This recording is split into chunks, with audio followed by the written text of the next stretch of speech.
Hello everyone, this video is going to be about emotions.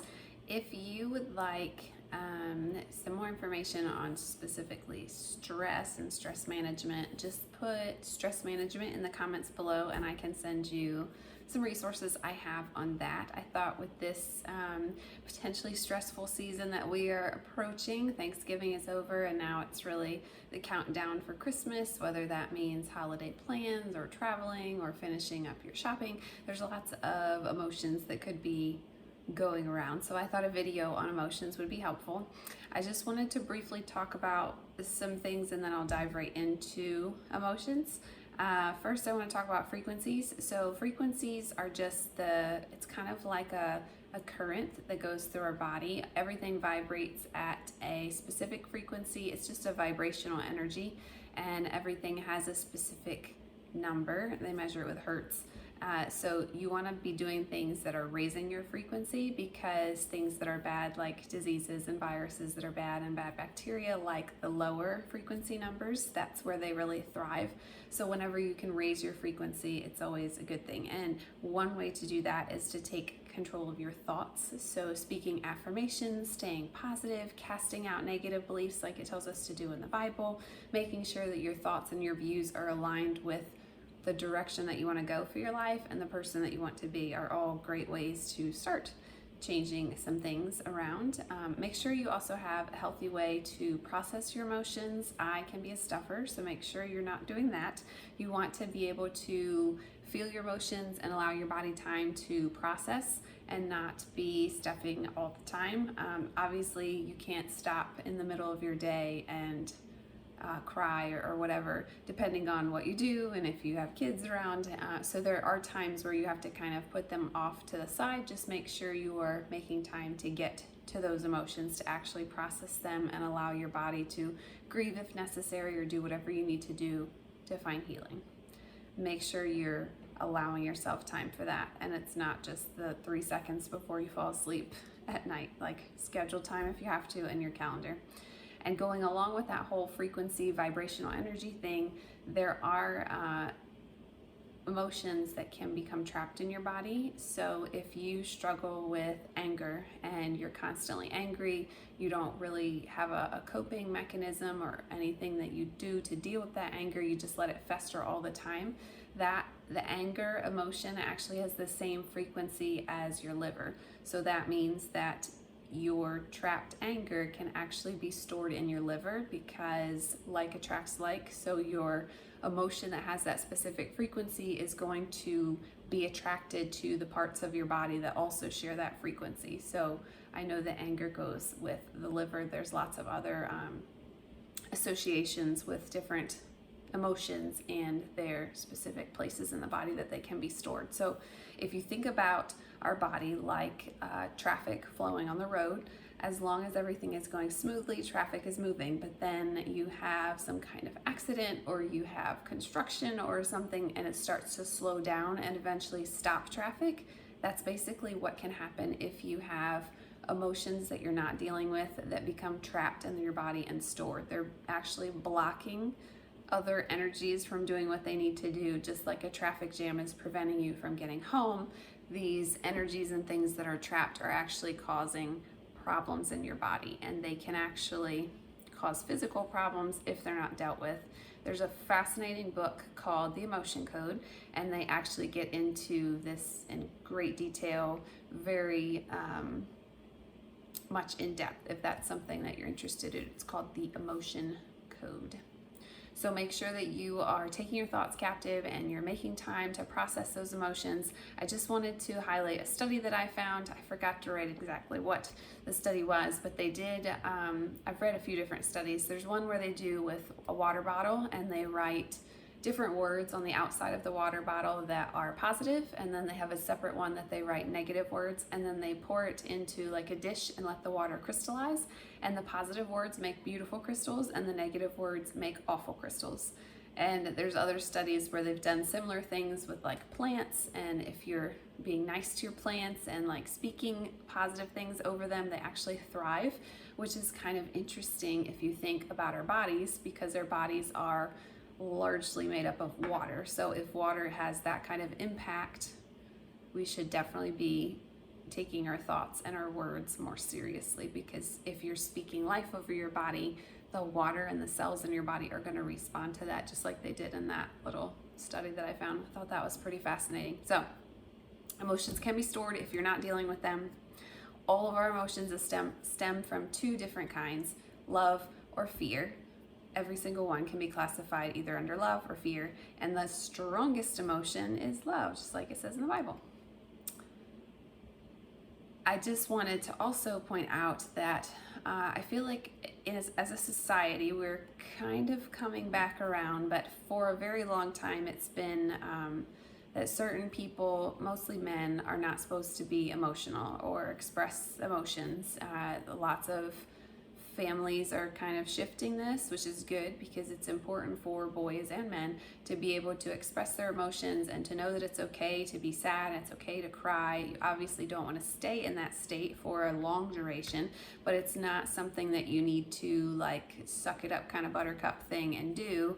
It's really healthy to release emotions when necessary, whether you are a young child or an adult. Everyone deals with emotions. Everyone deals with emotions differently. So just give yourself the freedom and the ability and permission to express yourself emotionally, as long as you're not harming someone else or yourself in the process. You have to find some kind of coping mechanism or something that you can do to release those emotions, something like journaling or talking to a close friend, prayer. There's lots of different ways that you can deal with emotions. If it's very severe, I definitely recommend seeking out a counselor, someone who is trained to help you work through specific things, whether that's past trauma or you need help just healing in general.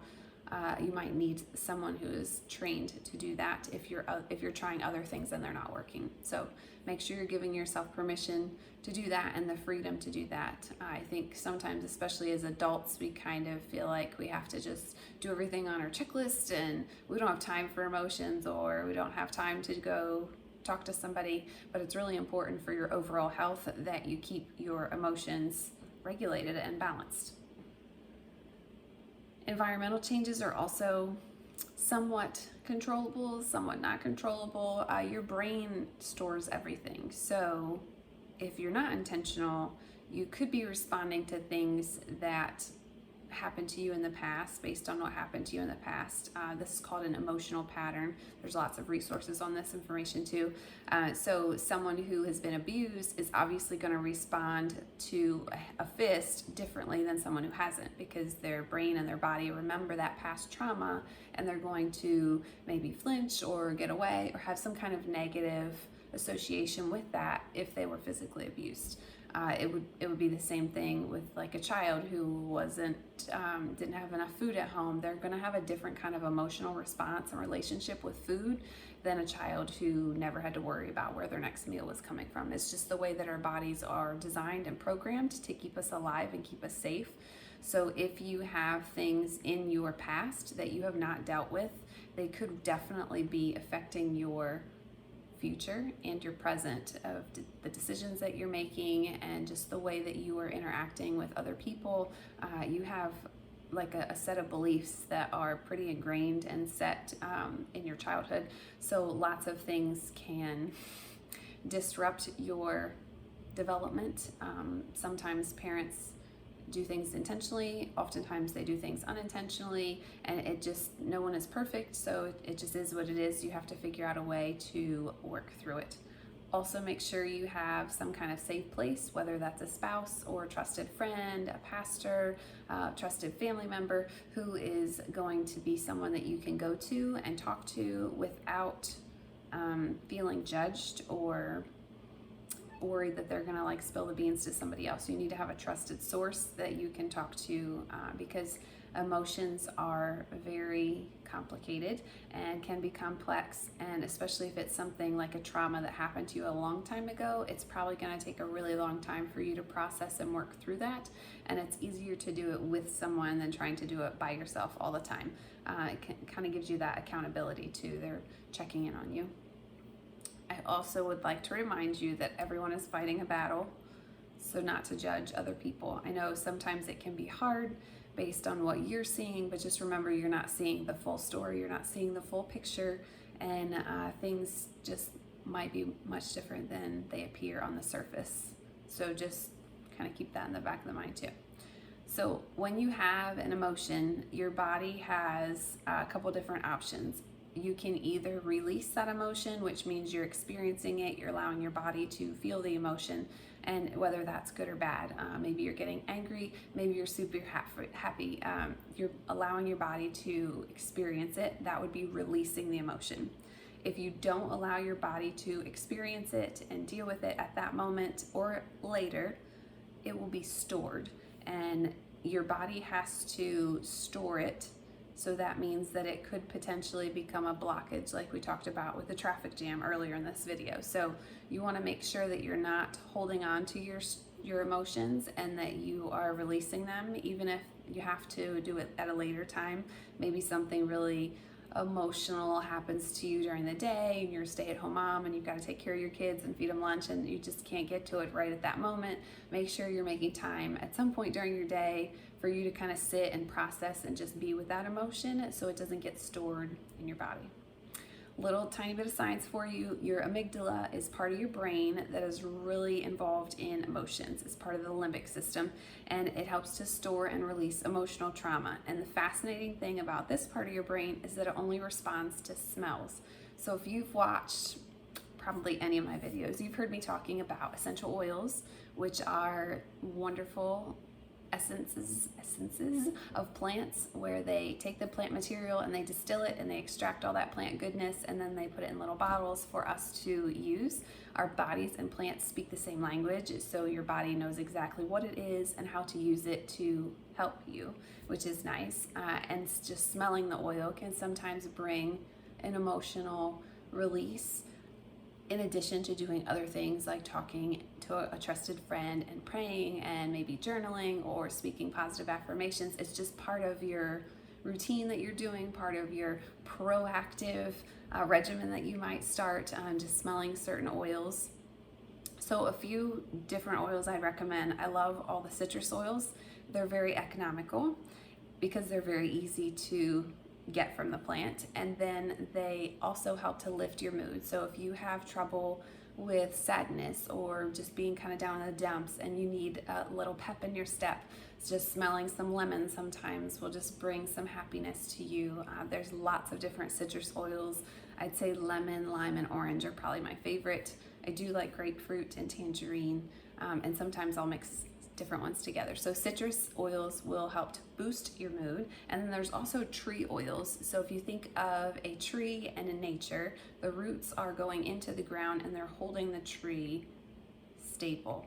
They are grounding the tree. So if you think of that kind of the same way with essential oils, the tree oils are going to help ground you emotionally. So if you are having a really rough time with your emotions, or maybe you're like me and you're in a house full of girls and you've got lots of feelings all the time, tree oils are going to be your best friend. So like a pine essential oil or a cypress essential oil, where it's going to just help ground your emotions and kind of take the edge off of all of those feelings. So those are my two like main recommendations for oils. Obviously lavender is a calming one, so if you need some calming, slip some of that in there, and a lot of those can be combined together. I like to combine citrus and tree oils all the time because of the emotional benefits. I also want to point out there are 4 areas of health.